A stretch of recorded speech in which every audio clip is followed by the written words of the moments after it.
Hello everyone. Back again with film recaps. In this video, I'm going to recap one of the thriller suspense films from 2024, titled Sharp Corner.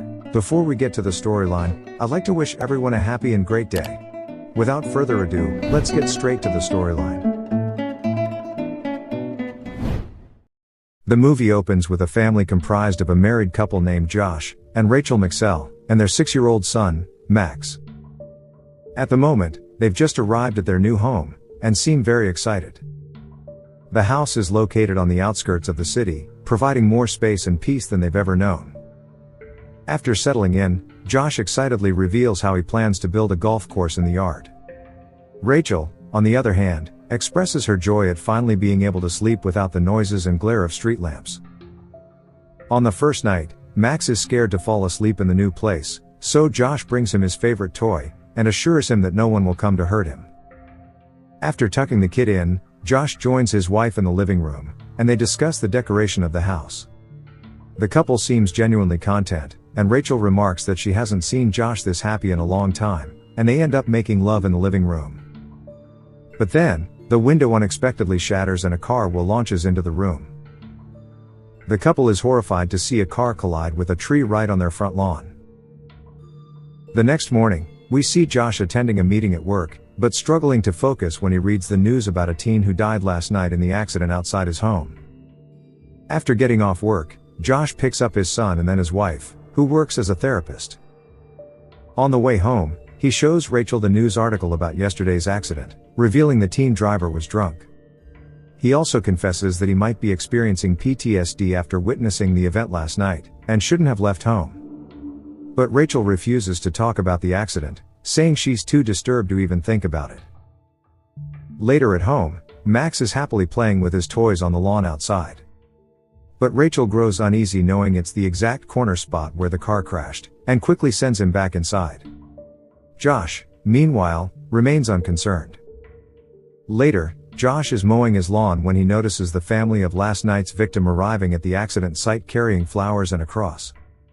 Josh immediately hides in the garage, and quietly watches as the grieving family sets up a memorial. After they leave, Josh approaches the memorial and discovers the deceased's name was Kyle. The poor guy was only 18, which fills Josh's heart with sorrow. Here, he looks around to see what caused the accident, and notices a sharp corner road sign partially hidden behind thick leaves.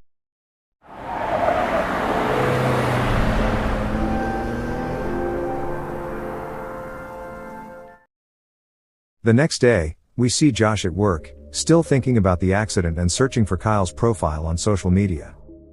His heart breaks even more as he watches Kyle's joyful vlogs, and realizes how abruptly the boy's future was cut short.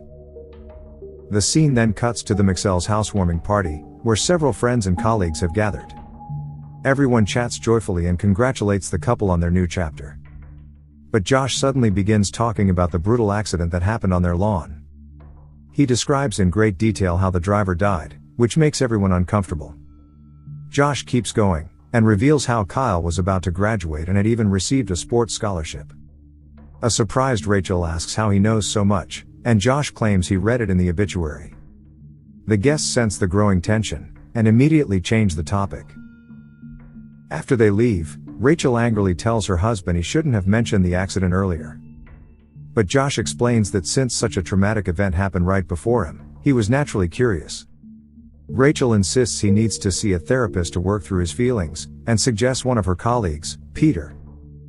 She adds that he looked smug while telling the story, like he was cashing in on someone's misfortune. However, Josh brushes off her concerns as nonsense.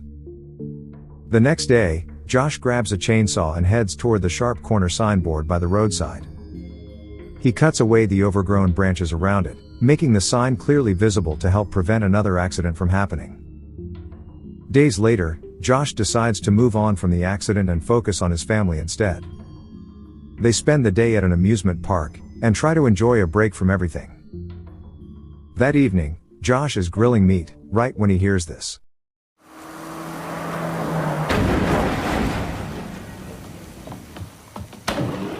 It turns out that a new accident has occurred when one vehicle violently crashed into another one, and one of the cars ends up speeding away. After calling 911, A worried Josh rushes to the crashed car and finds the driver badly injured. He begins talking to the man in the hopes of keeping him conscious until help arrives. But the man can't hold on much longer, and tragically succumbs to his injuries. Just then, the deceased's phone starts ringing, and it's a call from someone named Alicia. At this moment, the authorities also finally show up. In the aftermath, Rachel insists they can't stay here any longer, as all the chaos is frightening their son. However, Josh is distraught by the accident, and insists he could have saved the injured man since he was the first on the scene. He also adds that moving out is an overreaction, and suggests they install guardrails to ensure their safety. The next day at his office, Josh connects the deceased man's phone to his computer. He scrolls through the photos and videos, and realizes the man had a deep love for golf. Days later, Josh attends the man's funeral, even though he never knew the victim personally. He then approaches a distraught Alicia, who turns out to be the victim's daughter, so Josh claims that her dad spoke about her a lot. When Alicia asks how he knew her father, Josh claims they met on a golf course. Desperate to save lives, Josh signs up for a first aid class and learns how to perform CPR. He even decides to purchase one of the dummies to practice CPR at home. From then on, he becomes consumed with mastering first aid, and completely ignores his work responsibilities. One day, Josh is summoned to his boss's office, where he's informed that a team member has filed a complaint about his negligence. He lets Josh off the hook this time, but urges him to focus on bonding with his team. That evening, Rachel is bathing her son when she notices bald patches on his head. The worried woman asks if he's been pulling out his own hair, and Max admits he has. The next day, the couple decides to take Max to a psychiatrist to better understand the situation. The doctor suggests that the frequent accidents in front of their home might be causing the boy stress and anxiety. Rachel agrees with this, but Josh argues that their son never actually witnessed any of the incidents, and only heard the noise. He then offers to spend more time with their son for a few days, hoping to understand what's really bothering him. Rachel worries about his job and the money, but Josh assures her that he can work remotely if needed. In the following scene, Josh skips work, and decides to spend time with Max at home. But instead of truly focusing on his son, he keeps slipping away into his room, and practicing CPR on the dummy. When Rachel returns home, she announces that she's enrolled Max in a Taekwondo class, hoping it will help him manage his anxiety. This upsets Josh, who insists that he's been making real progress with Max, and doesn't want anything to interfere with it, but Rachel urges him to keep an open mind. The next day, Max begins his Taekwondo class, and Josh skips work to accompany him. On their way home, he notices an ambulance speeding past, which immediately worries him. It turns out there has been another accident at the sharp corner right at his lawn, this time even more brutal. Josh tells his son to stay in the car and rushes outside, where he sees a woman screaming and begging to save her husband. Firefighters quickly extinguish the crashed car, and extract the injured man from the vehicle. As they begin administering first aid, Josh watches with intense interest. He gets too close to the victim, prompting the police to order him to back away. Moments later, a reporter approaches Josh, and asks him to describe what he witnessed. Josh explains that while several accidents have occurred at that corner before, this one is by far the worst he has ever seen. Suddenly, he remembers his son is still in the car and rushes to find him. But to his shock, Max is nowhere inside, and Rachel has also returned home. The couple searches everywhere, but can't find their son. In the end, they find Max standing quietly, and watching the crashed car out of curiosity. After this incident, Josh finally attends therapy with Peter upon his wife's strong insistence. There, he meets Peter's adorable golden retriever named Drake. Josh then opens up during the session, revealing the trauma from the brutal accident, and how Max ended up seeing things he wasn't supposed to witness. He confesses that he holds Rachel responsible because she signed Max up for Taekwondo. Josh believes that if there hadn't been a Taekwondo class, he would have been at home, and could have saved the injured man. A few days later, Josh finally returns to work, only to learn that his boss has decided to fire him because the company has lost a major client due to his negligence. Josh grows worried and explains that he was dealing with some personal issues. However, his boss refuses to change his mind and admits the decision was not easy for him either.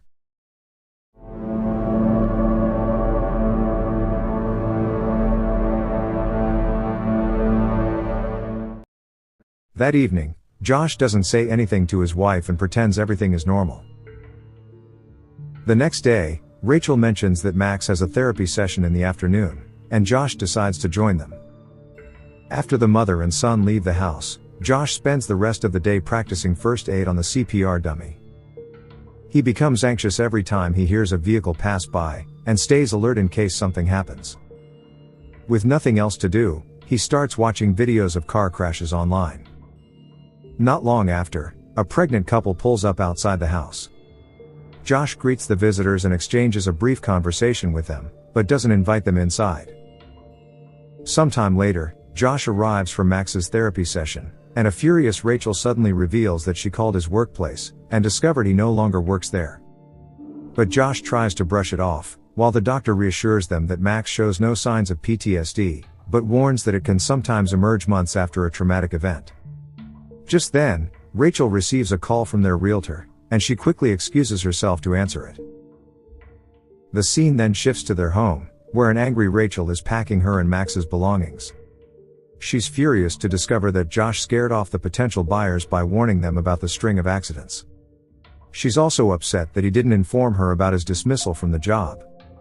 Josh tries to stop her, claiming that the buyers were pregnant, and that he didn't have the conscience to hide the truth. But Rachel refuses to listen, and, to make matters worse, she finds the CPR dummy. She thinks her husband is a nutjob who actually wanted the accidents to happen. In the end, Rachel storms out with Max, leaving Josh completely alone in the house. Some time later, Josh meets with his lawyer, who reveals that Rachel has filed for divorce, and restricted his access to Max to just 2 hours a week. Josh wants to fight for custody, so the lawyer explains that first, he will need to sell his current house, and live nearby Max's school. Basically, he needs to prove to the court that Max's safety and well-being are his number one concern. Hearing this, Josh agrees, and begins preparing the house to sell. When he visits Max, the boy shares how upset he is about the divorce, and how hard it is to be away from his dad. Josh promises that once the house is sold, he will find a new place nearby, and they will be able to spend all of their time together. Days later, a couple arrives to see the house, and is immediately impressed, though they're surprised by the low price. When they ask what the catch is, Josh claims it's nothing, and he's just going through a divorce. He reveals he needs to sell the house fast and divide the money 50-50. The couple seems satisfied by the explanation, and doesn't ask further questions. Long story short, Josh finally manages to sell the house, and video calls his son to share the good news. He promises that he will soon find a new place where they can spend all their time together. The boy gets excited, and says he wants a dog like Drake. Upon hearing this, Josh recalls that Drake is the dog of his therapist, Peter, who is actually Rachel's college friend. This realization hints at something going on between them, which worries the poor man. Afterward, he talks to Rachel, who's angry that he's promising things to Max without knowing how the divorce will turn out. Josh tries to explain that he's working on getting his life back together, but Rachel makes it clear she has no intention of sharing custody. She believes the whole situation is unhealthy, and insists that Max needs stability, something Josh can't provide right now. The harsh truth stings Josh deeply. After ending the call, Josh loads his stuff into a truck, and prepares to leave for good. It is raining heavily, and at one point, he slips on the floor outside, but doesn't sustain any injuries. His mind then races with concern about a possible accident, and he keeps an eye on the road every time a vehicle passes by. He even keeps a first aid kit ready, and stays by the window all night, but the accident doesn't happen.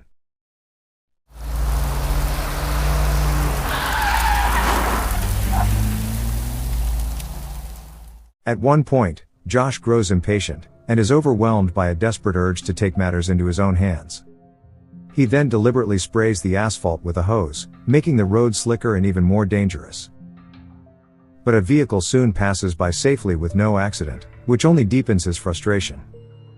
Determined to provoke something drastic, Josh pulls out a chainsaw and cuts down the sharp corner signboard, hoping to set off the disaster he has been waiting for. After that, Josh paces aimlessly by the window, silently wishing for the accident to happen, but nothing does. Exhaustion quickly takes over, and he eventually falls asleep. And then finally,